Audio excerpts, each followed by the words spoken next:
Here I have in front of me Fujifilm X-T10, X-T20 and X-T30. These are the smaller brothers of X-T1, X-T2 and X-T3 respectively. However, they contain the same sensor as the more expensive brothers, so you get the same image quality out of them. As I see it, one cannot go wrong with Fujifilm whichever you get, especially if you want A. Amazing JPEGs and image quality, B. Large buttons and fun of use, and C. Style, style, style.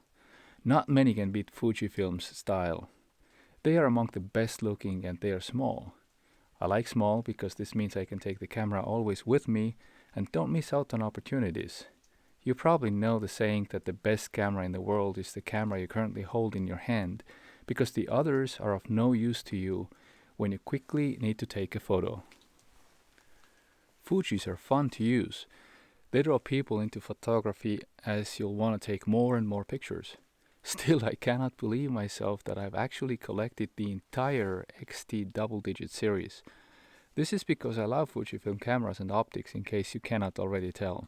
Oh, and I should also say that I do not get any money or rewards from Fujifilm or any other photography-related company. They don't even know about me. So I'm an independent Fuji lover, if you will. I actually bought these cameras in an unexpected order. X-T30 first, then X-T10, and then X-T20. Why, you might ask? The X-T30 is the flagship in the series, so that was obvious. X-T10 was cheap and served as a backup camera, although it stands out on its own too, as I'll soon explain. And the X-T20 came because I needed to use two cameras in parallel.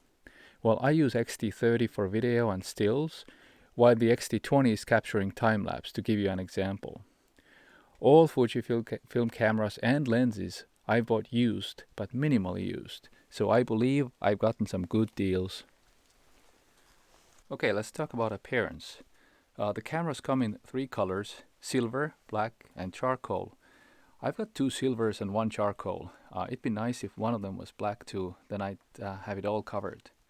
Silver is classic, black would be the workhorse style, and charcoal is fancy. I'm not even sure which one of them I like best.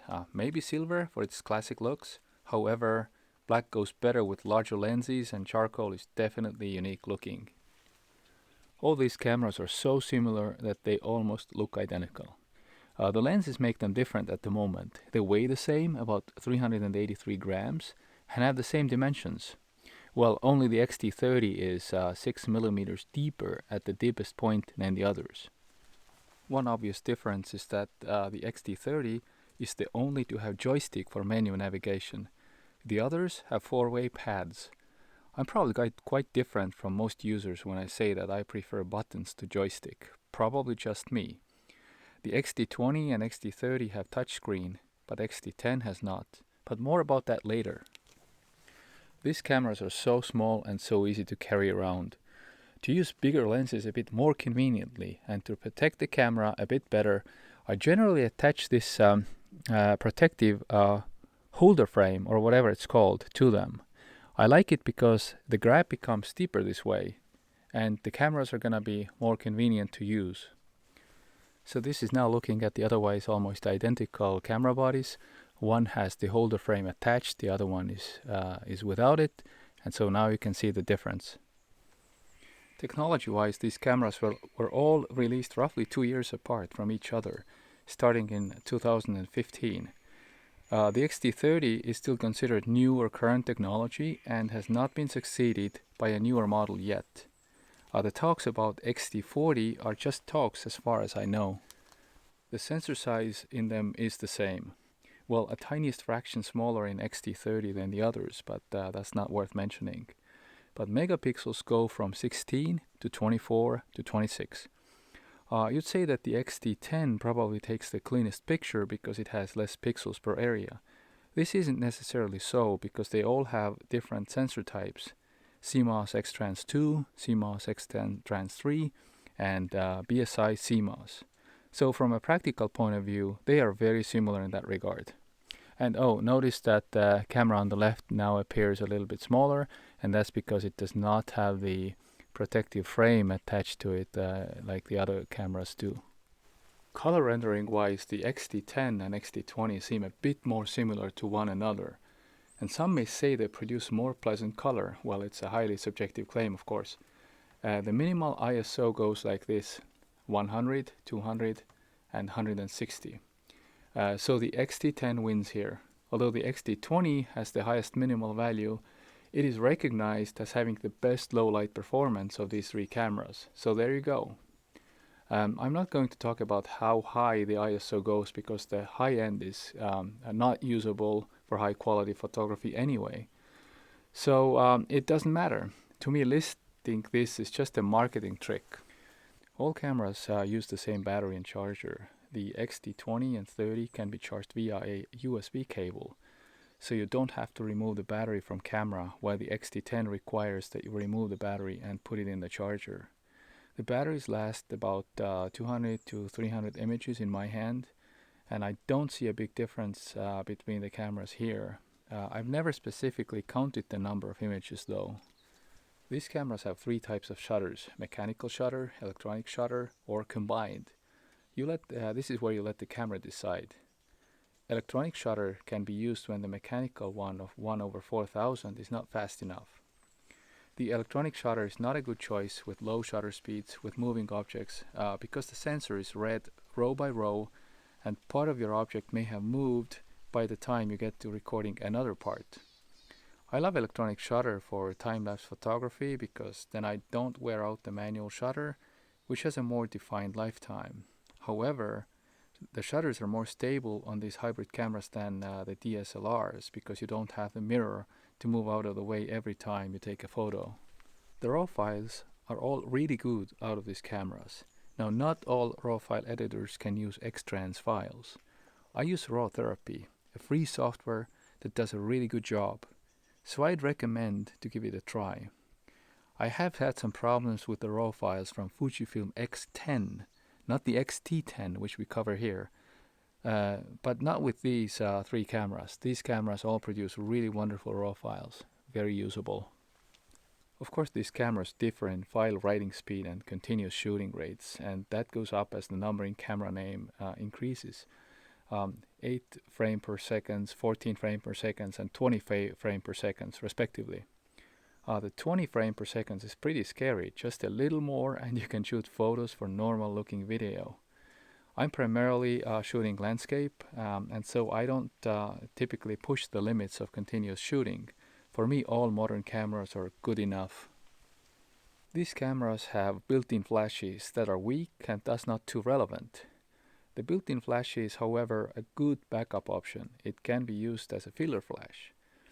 As a landscape photographer, I probably have used flash total of maybe 5 to 10 times over all of those years. So just like the shooting speed, the flash is outside of my interest a bit. Photographers generally use their own favorite flashes anyway.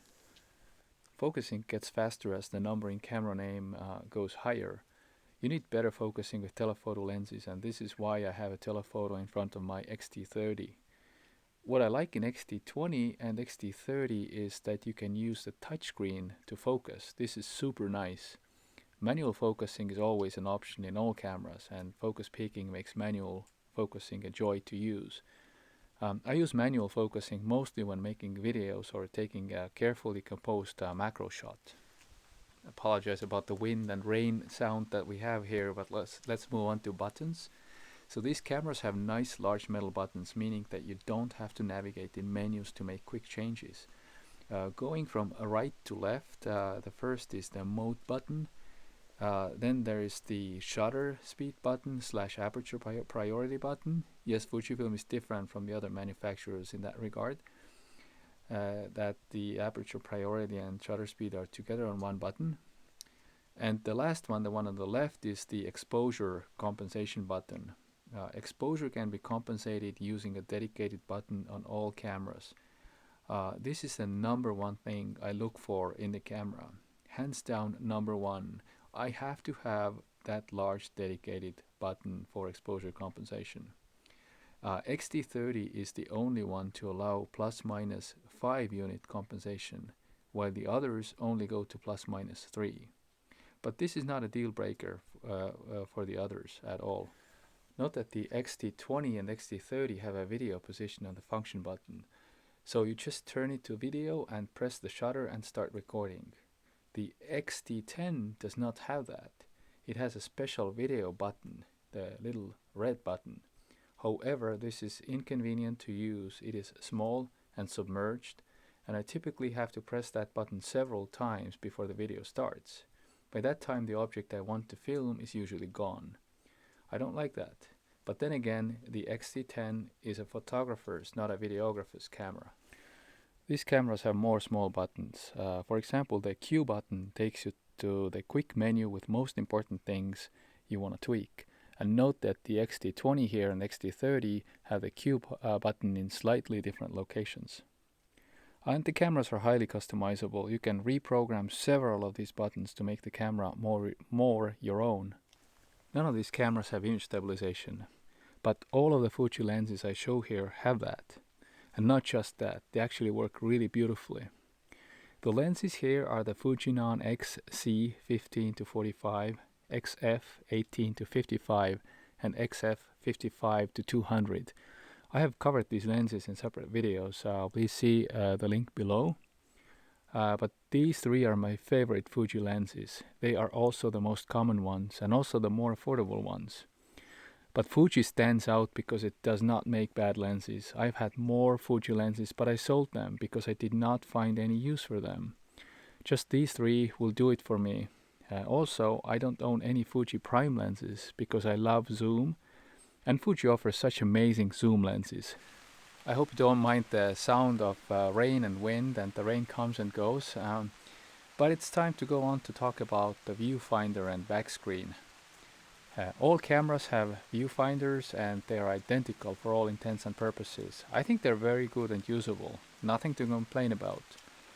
You can have it so that they all turn off the LCD screen when you put your eye near the viewfinder, provided that this function is turned on. All cameras also have tilting screens that are the same size and that can be turned up and down, but not sideways.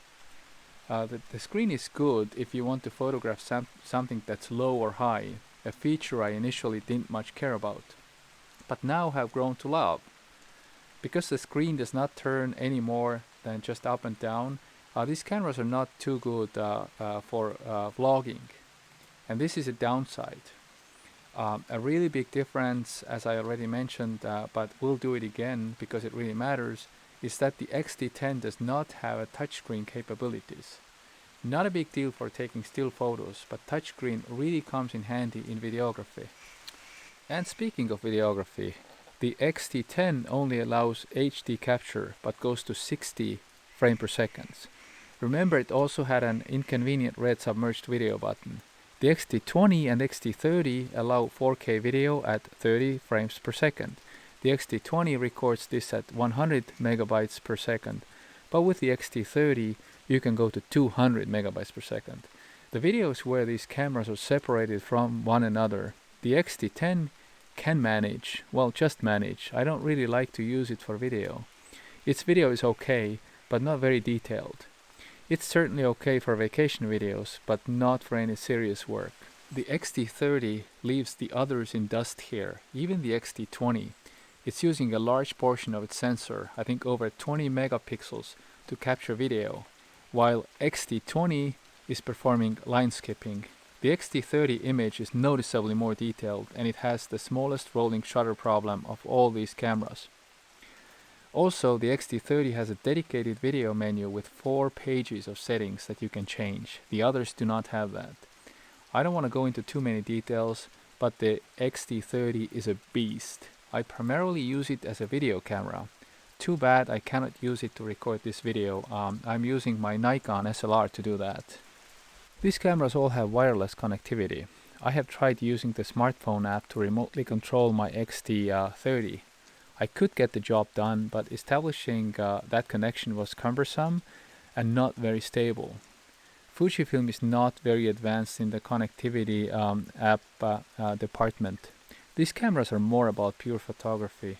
They are all about shooting experience. Everything else comes later for them. Okay, now that I've praised these cameras enough, you probably want to know if there's anything about them I don't like or find annoying.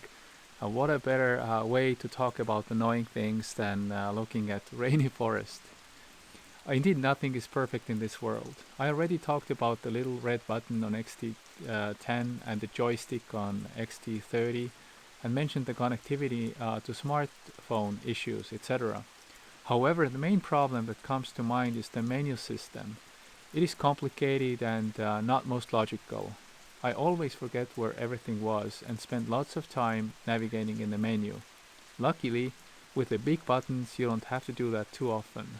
Secondly, um, they are not dust or waterproof. However, this has never been their purpose or goal. If you want that, you should get an XT1, XT2, XT3 or XT4.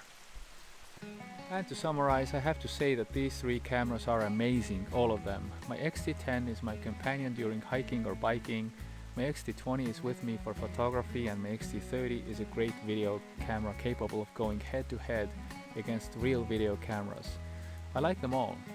For the same price I get XT30, but given their big differences in price, every one of them is about equally smart buy, even in 2021. And I'm really flattered that you stuck around with me during this cold morning to talk about Fujifilm cameras.